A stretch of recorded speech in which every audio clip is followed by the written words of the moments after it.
Hi, and welcome to the Imperfect podcast. My name is Deb Crow, and I will be your host. Join me on this journey as we meet heart-centered leaders from all over the globe.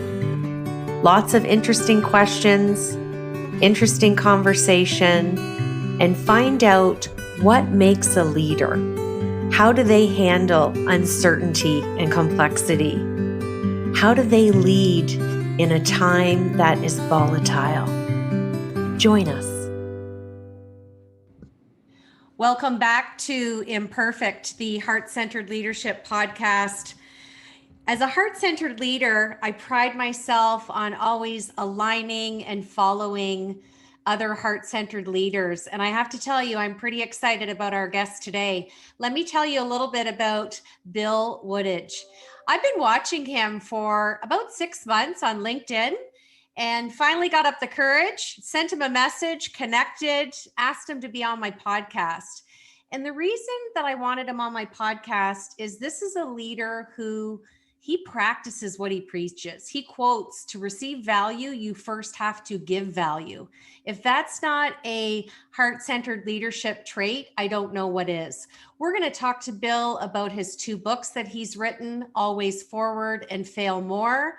But buckle up, listeners, because this gentleman has such rich experience. He brings grit and tenacity to the stratosphere, and there's no excuses. And he'll make you own it. So, Bill, I am so delighted. Welcome to the show. I'm honored, and it's a pleasure to be on the show, Deb. You know, fellow podcaster, I know you run Unstoppable, so it's going to lead me into my first leadership question for you. When I think of the word unstoppable and its definition, it's the impossible or the impossibility to stop or prevent. So, first leadership question: why do so many salespeople either do well or don't do well? There never seems to be a middle road ground. And how do you incorporate that unstoppable modality, if you will, to really shift behavior? I'm going to come out and tell you that part of that is DNA, and it's the DNA of the individual. There's got to be a deep burn. There's got to be an essence or a flame, a flicker of fear. And there's got to be a feeling that accompanies that fear, the fear of what happens if? What happens if I don't succeed? And that's got to burn so deeply, almost like when I talk about the Greeks and the Spaniards when they burned their boats and they went forward. So the men behind could just see plumes of smoke. There was no retreat, no surrender. You've got to have a burn your boat mentality. So for me, coming from the backwoods of Western Pennsylvania, I remember what it felt like to have a foreclosed future. I remember what it felt like to be sitting and then punching holes and painting wood in a factory for 8 hours a day. I remember that fear. I remember the feeling. So when I had the opportunity to burst into corporate America, where a lot of people saw a crack in the door and they walked through timidly, I went out there with a confidence that said, there is nothing that's going to hurt me in a boardroom because I have been in a place where I couldn't escape, where my future was foreclosed. And now I have a shot if I look to the heart and if I can win the hearts of others by being myself, by being confident, by earning the right to show them my competence. That was going to make all the difference. And you know what, Deb? People that come in that interview with me, and there have been hundreds and hundreds over time, all say they're going to make the commitment, but you never know until you're hit. You never know until you have to be resilient. You never know until you're stopped and your ego is beaten down. Those people that want for more because they want to serve others, because they have this need to validate to themselves how good they really are the ones that go forward. The ones that just want a job, cash a check, look at the money, not good, generally won't do the work or won't go beyond a certain level of what their expectation is. I love that you attributed it first and foremost to DNA. And I do believe we all have some level of generational belief and value that we bring ahead from our parents, our grandparents. But, you know, if we switch and I look through it through a vantage point of coming from the medical rehab world, I'm going to compare it facetiously to an alcoholic or a drug addict. The day you decide to draw the line in the sand and make a decision to get sober, get better, it doesn't matter. It's a mindset and it's a choice and it's a decision. And I think it's so powerful. And I wanted to just slip in a question here to how did your company come to the philosophy of to receive value, you first have to give value? And I know there's some grit and some tenacity, and you talk about that from being a young boy from Pennsylvania, but tell us why that came out to the forefront of your company's philosophy. Tell you why I love that question, because you bring me back home. So you bring me to my porch in Western Pennsylvania, where my father, who was an alcoholic, I looked and I said, this is something I'm never going to be. So I drew that line right there. This is something that I'm not going to be. This is something that's not going to affect me. And I'm not going to let external conditions or something that I can't control ever control or influence my life. And I made that decision right there. And I learned from my mother at a very young age that if someone pays you $1, Billy, she said, you got to give $1.10 of value for that. And she said, to become that, to give that, you've got to become that. And that means you've got to be able to have the skill set. You got to continue to grow. You got to lean into uncertainty. You got to do the uncomfortable stuff. You got to break your nails. You got to get in and get your hands dirty. And so you've got to really build up a value platform, because you're the CEO of your life. And that's what I coach here. And I coach everyone on this. If you're going to go out and promise or commit, you got to be able to deliver. And you've got to deliver more than that person expects. That comes from doing the work. And later on, off air, we can drop back into DNA. I'll tell you a story about customer service. And I'll tell you that customer service people, either that is baked in or it is not. And I spent a lot of money, hundreds of thousands of dollars, trying to coach and teach it. You either have the will to do something for somebody and you go the extra mile because you want to. You're not going to do it because of incentives. And I will tell you, I learned that over 27 years the hard way. The good ones, they got it baked in. I agree. I love that. They have it baked in. And we all have the ability to lead from heart. And it segues beautifully into my next question.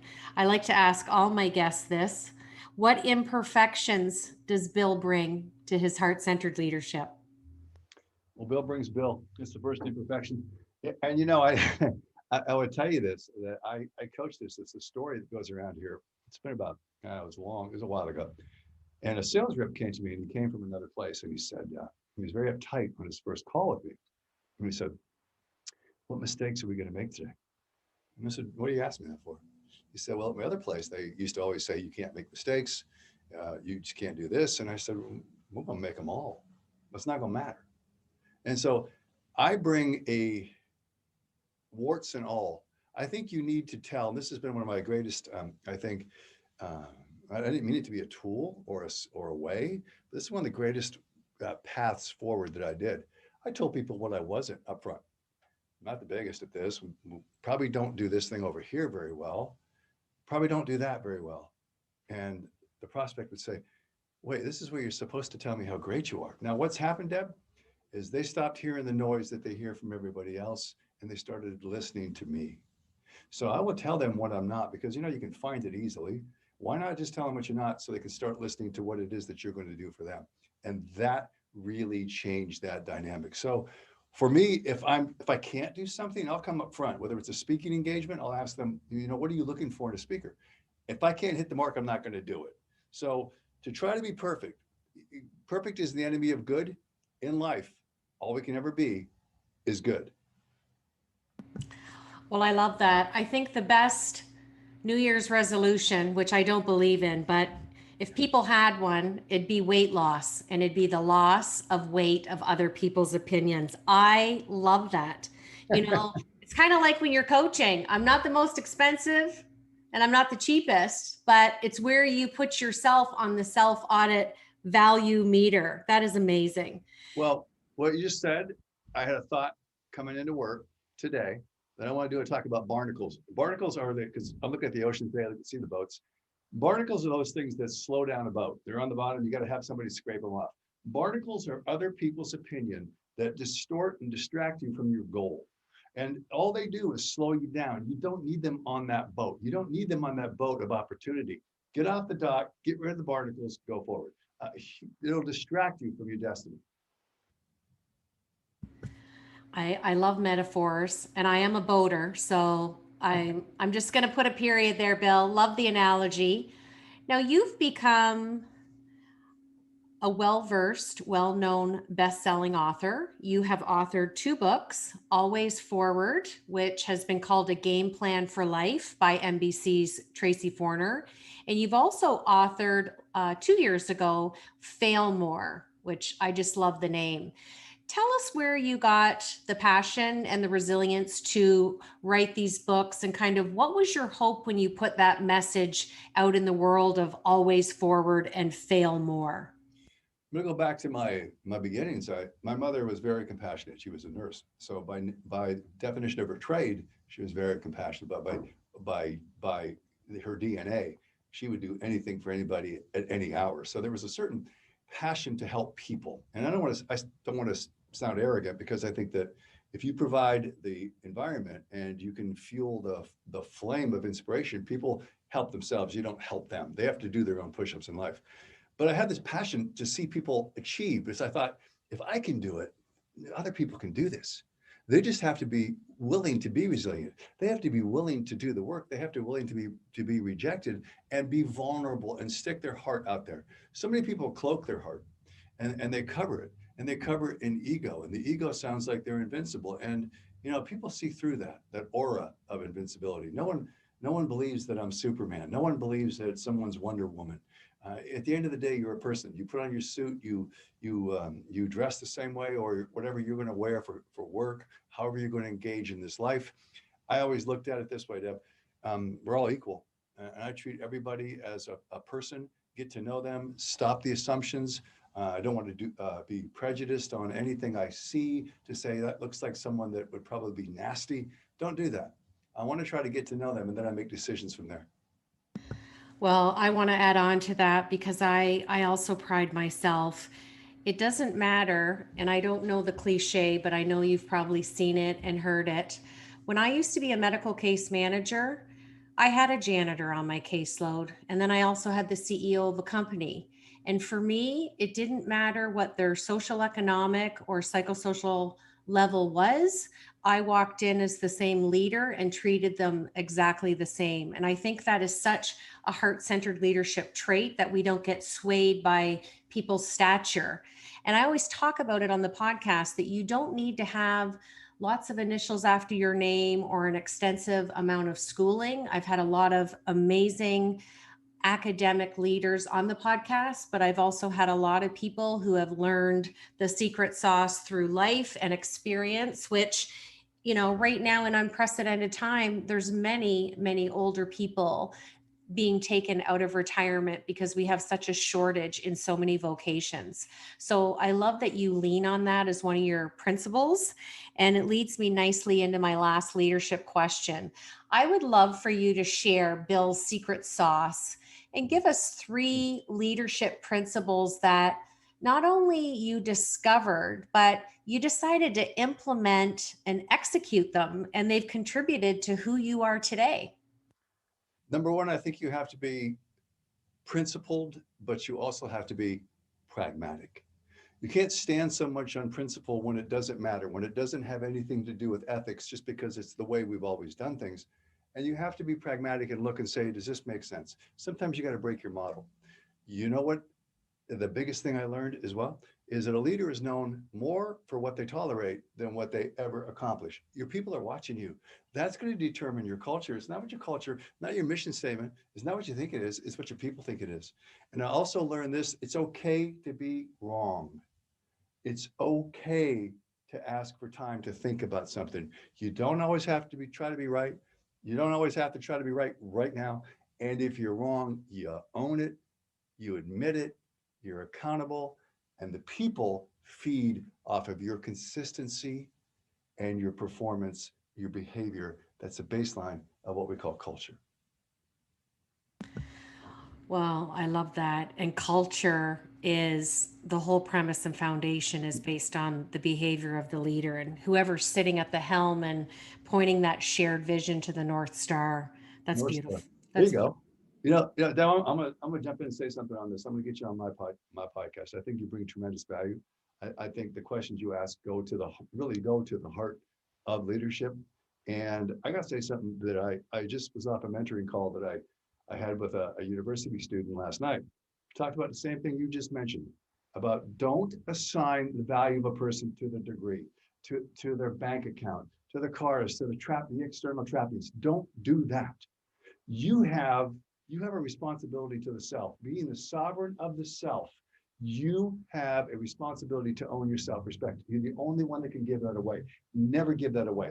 You walk away from money, you walk away from anything that looks like a control or an abrogation of your self-respect. Going back to treating people, one of my heroes growing up was Muhammad Ali.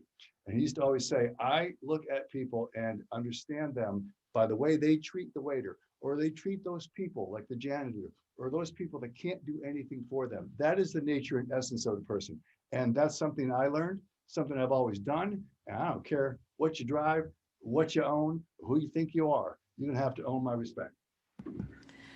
Okay, I got to unpack this a little bit. Sovereign of self. I love that. And to me, the way I interpret that is being confident. There's no place for ego. Be confident, be ready to receive, step into that greatness. And I got to throw in a fun fact here. I met Muhammad Ali and sat No. beside him on an airplane when I was Oh, 27 years old. oh, now I'm jealous. I was so nervous, Bill. I turned to him and he was a little bit shaky then, and I asked him if I could have his autograph, and he handed his bag to the gentleman he was with, and I handed him my business card and a pen, and he turned it over, and then he gave me a little hug. It was like best moment ever. Okay. I have to say this, and I'm going to run over a little bit, but when he passed, I sat on my bed and cried and watched it because he had been so much to me as a child. And what I took from him is this that ego with talent is confidence. Ego without talent is arrogance. And when he would come out and make a proclamation and be bold and say, I'm going to do this and I'm going to do this, and he did it. I did the same thing when I started in sales. I wanted to put myself out there. So if I failed, I would be embarrassed. I wanted to have skin in the game, and I really, really wanted to be thought of as the greatest. So I always emulated his toughness, his work ethic, and his ability to cash the checks that his mind wrote. I just to this day, and I have a statue, and there's all kinds of stuff around the office that really go into Ali doing the road work, doing those things that made him the greatest and truly. So you get me all emotional on that. Well, he was the greatest. He's an icon, and you know what? He has a place that you've engraved in your heart, and I know that his stance and his grit and resilience has a place in your leadership. So that's beautiful. Yes. Okay, we're going to switch gears, and I'm going to ask you my Fab Four because we just want to have fun and get to know who Bill is. So, four fun questions, whatever's sitting on the top of your mind. First question: tell us something we don't know about you. I'm really an introvert. I love my alone time. I'm an introvert. I had to work on being an extrovert and being gregarious. Well, you got a fellow introvert right here. I think on the Myers-Briggs, I'm an INFJ. I think we're like 4% of the planet. And it's such an interesting conversation because people think because you demonstrate with your behavior, you're gregarious, you're positive, you're outgoing, they automatically, here's the word that I do not like, assume that you are an extrovert. But because we give of ourself, that sovereign of self you talk about, we have to recharge. So I so get that. I had a feeling you were an introvert. Isn't that interesting? Oh, I had to recharge because when you're engaged with people, and I'm engaged, I mean, I am immersed in it with people, and I love the energy, but sometimes it will draw from yours as well. You need to be able to replenish that. You need to be able to take your time and think and read before you can do. And that's what I do. I take in different thoughts. I open up the box of what I think I know, and I know that I don't know a lot of things, and I'm willing to change what the past was to make the future and the present better. Well, I love that. And it leads so beautifully into my next question. What leader, they can be living or past, Muhammad Ali can't be used because you already talked about him. Ah, Who inspires you? Who's really hit you in the heart and why? uh, Winston Churchill is very much on the top of my list as number one because he was resolute in his defiance and really pulled a nation up that was deflated and defeated by Nazi Germany. And through his dogged approach to resistance, took a nation and on his back and really got when he got the United States involved and how he was able to deal with people and play it strategically with his will and his work ethic, which was incredible, incredible. Um, he's probably number one. Abraham Lincoln's a close 1A, so I just throw him in there. But I've gone to Churchill's War Museum a number of times. I read a lot about him and his leadership skills. Now, he wasn't always the nicest guy in the room. He wasn't always really well liked, but he was a people's champion. Well, and I think you bring up a good point. Find me a leader who carves a new path that doesn't meet resistance, have to execute a lot of resilience, and continually knocks down barriers. That's the makings of a leader. They're not following, they're leading. So great examples.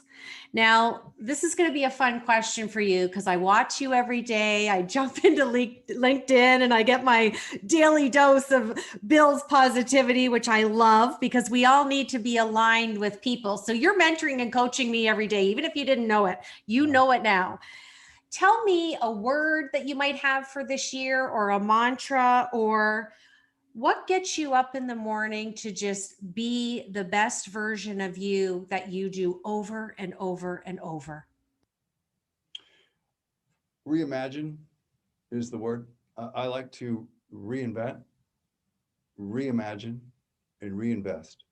And by that, I mean, I don't want to go through the same thought process maybe of last year. I'll bore myself. So when I reimagine what my future will look like and I reinvest my time in the present, um, that's really what I do.